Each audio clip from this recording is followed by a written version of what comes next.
BMW's 1 and 2 Series are the brand's most affordable models. You've got the 1 Series, which is a 5-door hatch, and you've got the 2 Series, which is a 2-door coupe, and it also comes as a convertible. Now, car companies, being car companies, like to update their models every few years, and that's exactly what they've done here. These are the latest updated versions of the 1 and 2 Series. But what I want to know is there anything really new and improved about them?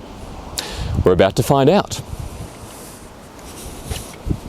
That one.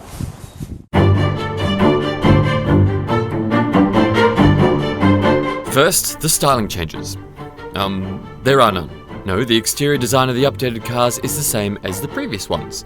The 1 Series still looks a bit awkward. It's more hunchback than hatchback, but the 2 looks perfectly proportioned with its long bonnet, short tail, and coupe roofline. The convertible is still beautiful with the top down.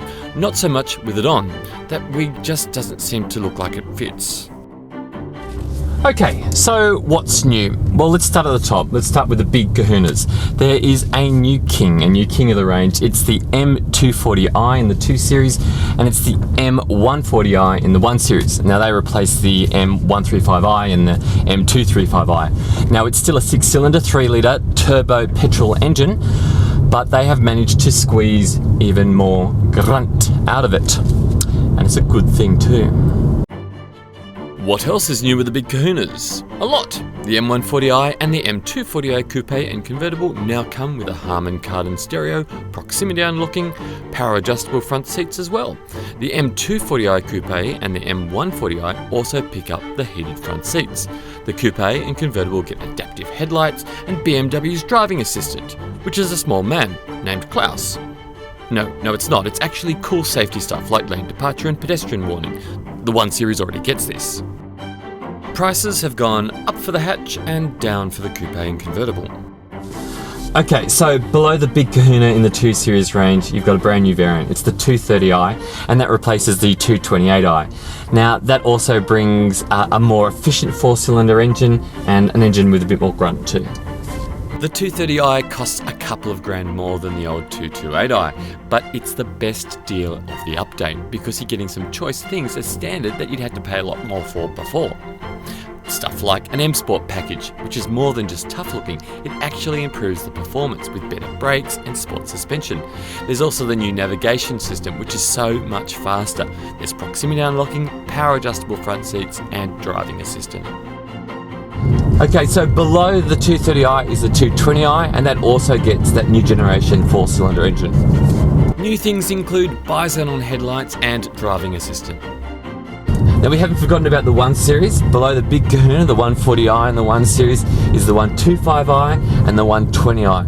And they also get that new generation 4-cylinder engine with more power.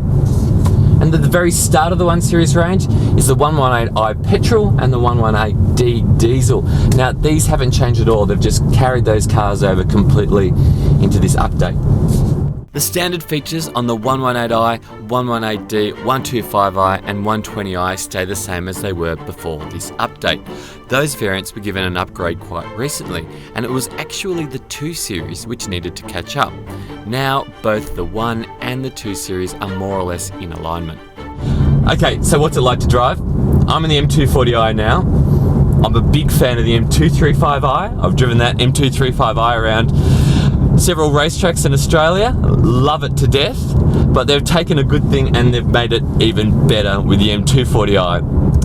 They've given it more power and more torque. This thing actually has more torque than BMW's M2. BMW's star car, the M2, it's got 500 newton meters of torque in this M240i. The M2's got 465. I wonder how it feels about that. Not quite as powerful as the M2, but far more drivable than the M2. The suspension in this is a lot more comfy. The handling, though, is still butcher knife sharp. And then there's that sound.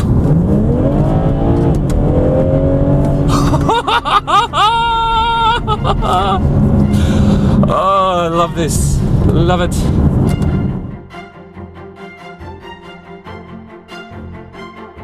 There's nothing worse than when a car company does an update and all they really change is the styling or they give it a new colour. Not the case with the BMW 1 and 2 series. In a lot of these variants, they've given them more grunt, better performance, more efficient engines, and given them a whole lot more kit. And this M240i, now this I really like.